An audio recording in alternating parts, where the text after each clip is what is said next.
I made the argument that China could not rise peacefully. And the United States, of course, was pursuing a policy of engagement toward China, which was designed to help China grow economically.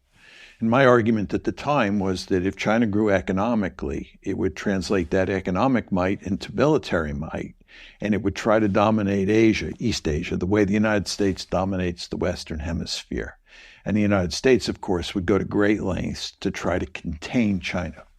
Hardly anyone agreed with me in the West. And when I went to China, there were a few people who thought there was a real danger that that would happen, but most people in China thought that it could rise peacefully. So I was a real outlier.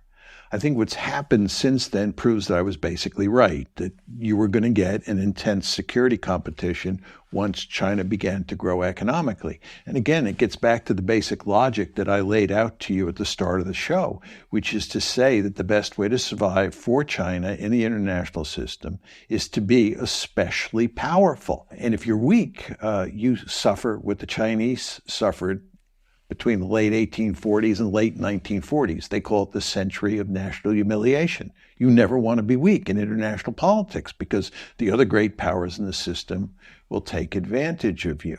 So what we see happening today in East Asia is that, number one, China is growing more and more powerful.